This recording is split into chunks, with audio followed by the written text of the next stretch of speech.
Okay, Milam family, welcome back to day 13 of Flora and Ulysses' Illuminated Adventure. We are on chapter 39, The Tears Roll Off. Dr. Meekum came out of the kitchen holding a pink plate with small sandwiches on it. She sat down next to Flora. "You are enjoying the horsehair sofa?" she said to Flora. "I guess," said Flora. She wasn't sure exactly how someone enjoyed a horsehair sofa. "You will eat a jelly sandwich," said Miss Dr. Meekum. She extended the plate to Flora. Ulysses leapt off Flora's shoulder and into her lap. He sniffed the plate. "Our patient is hungry," said Dr. Meekum. "He never had breakfast," said Flora. She took 2 sandwiches and handed one to Ulysses. "This sofa," said Dr. Meekum, "is the sofa of my grandmother. She was born on this sofa, in Blundermeakin. She lived the whole of her life there, and she is buried there in a dark wood. But that is a different story.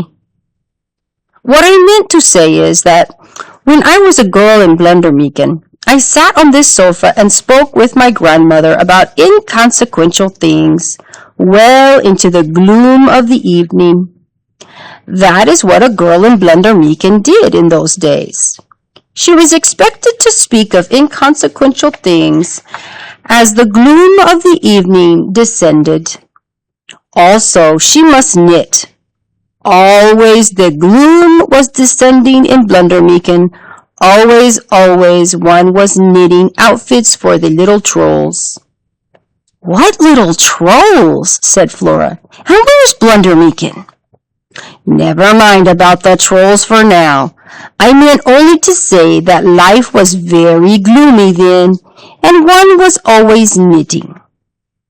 "Sounds lousy," said Flora. "It was exactly this, lousy," said Dr. Meekum. She smiled. Her dentures were very bright. There was a smear of grape jelly on one of her fake incisors. Flora reached for another sandwich. "How terrible things can happen to you. Ever warned against eating jelly sandwiches in the house of a woman from Blundermeakin?" "Your father is a lonely man," said Dr. Meekum. "Also very sad. To leave you, this broke his heart." "It did?" said Flora. Yes. Mr. George Buckman has sat on this horsehair sofa many times. He has talked of his sadness. He has wept. This sofa has seen the tears of many people.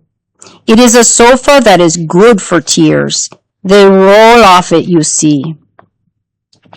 Her father sat on this couch and wept as the gloom of the evening descended. Flora suddenly felt like she might cry too. What was wrong with her? "Seal blubber," she thought. The words steadied her. She handed another sandwich to Ulysses. "Your father is very capacious of heart," said Dr. Meekum. "Do you know what this means?" Flora shook her head. "It means the heart of George Buckman is large. It is capable of containing much joy and much sorrow." "Oh," said Flora. For some reason, she heard William Spiver's voice saying that the universe was a random place. "Capacious heart," said Dr. Meekum's voice. "Random universe," said William Spivers. Capacious, random, heart, universe. Flora felt dizzy. "I'm a cynic," she announced for no particular reason and in a too loud voice. "Bah, cynics," said Dr. Meekum. "Cynics are people who are afraid to believe."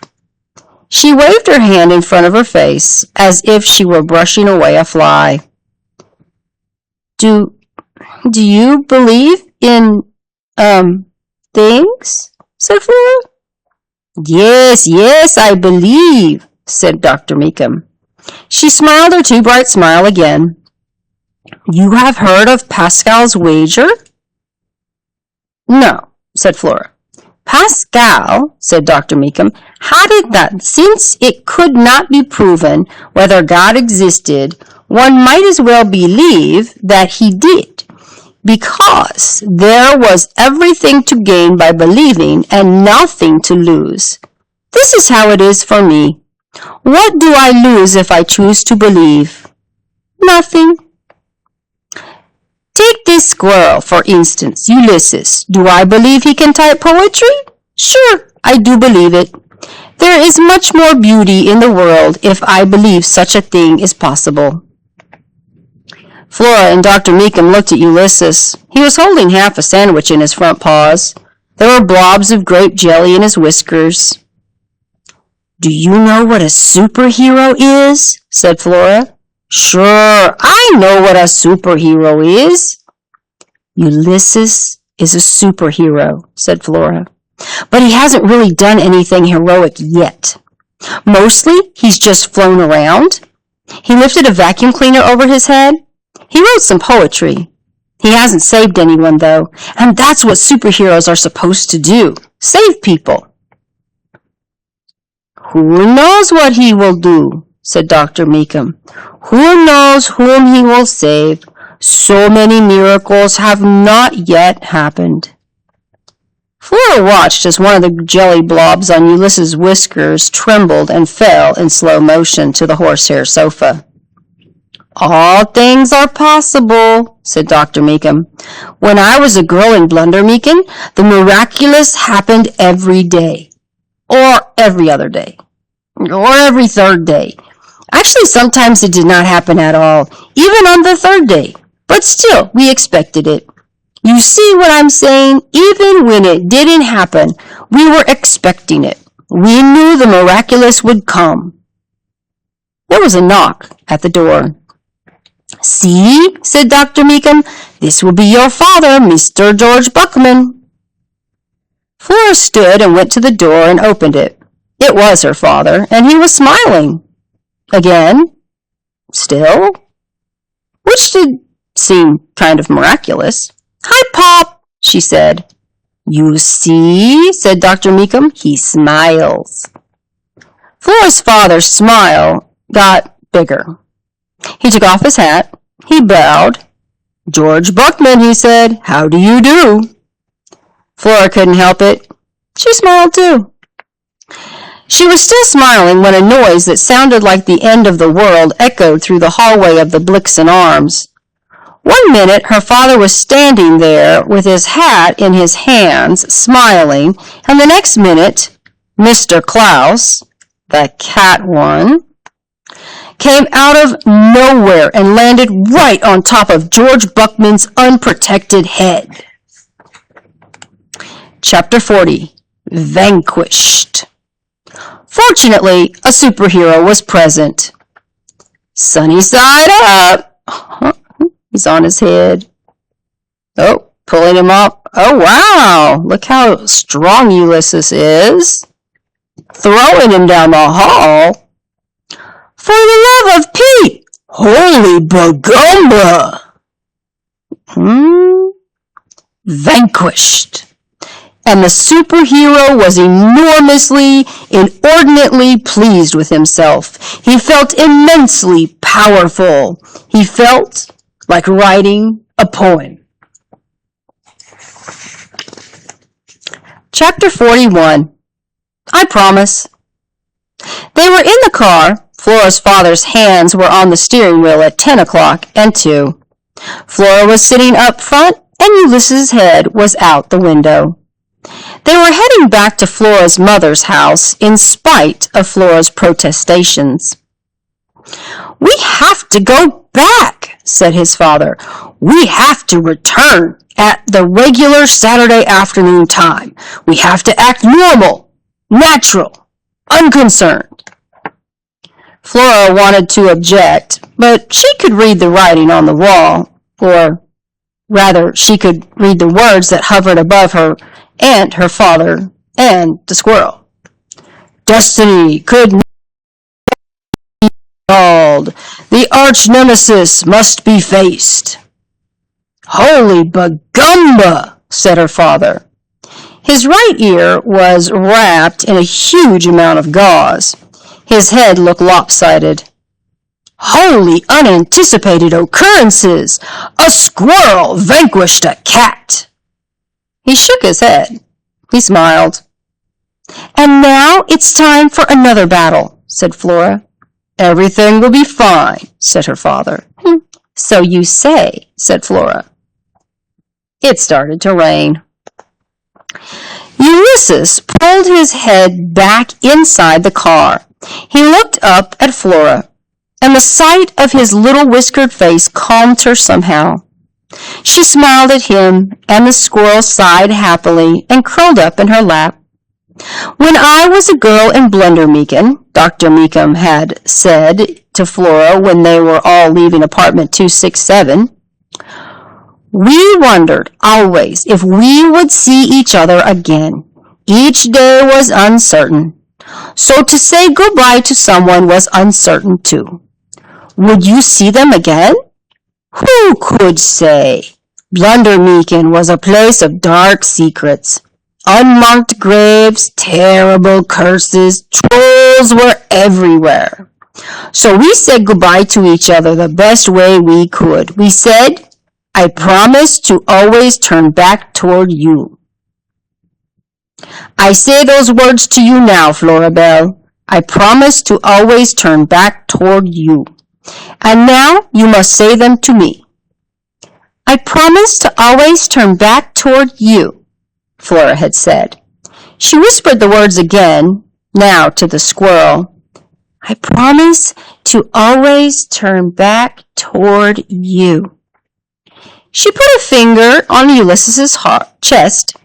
His tiny heart was beating out a message that felt like, I promise, I promise, I promise. Hearts were the strangest things. Pop? Said Flora. Yes, said her father. Can I feel your heart?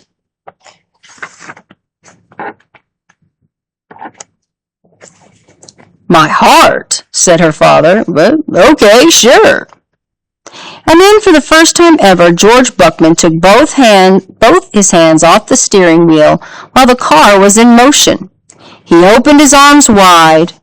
Flora gently moved Ulysses out of her lap and onto the seat beside her, and then she reached up and across and put her hand on the left side of her father's chest. And she felt it, her father's heart, beating there inside of him. It felt very certain, very strong, very large, just like Dr. Meekum had said. Capacious. Thank you, she told him. Sure, he said, you bet. He put his hands back on the steering wheel at 10 o'clock and 2, and the three of them, Flora, her father, and the squirrel, traveled the rest of the way home in a strange and peaceful silence. The only noise was from the windshield wipers. They hummed back and forth, singing a sweet, out-of-tune song. The squirrel slept, and Florabelle Buckman was happy. Chapter 42. Foreboding. Her father pulled the car into the driveway and cut the engine. The windshield wipers let out a surprised squeak and then froze in mid-wave.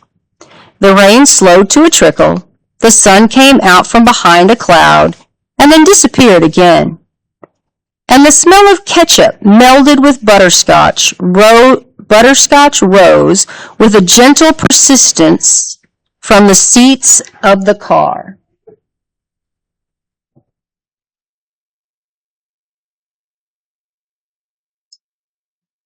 Here we are, said her father. Yep, said Flora, here we are. 412 Belgrade Avenue. It was the house that Flora had lived in for the whole of her life. But something was different about it. Something had changed.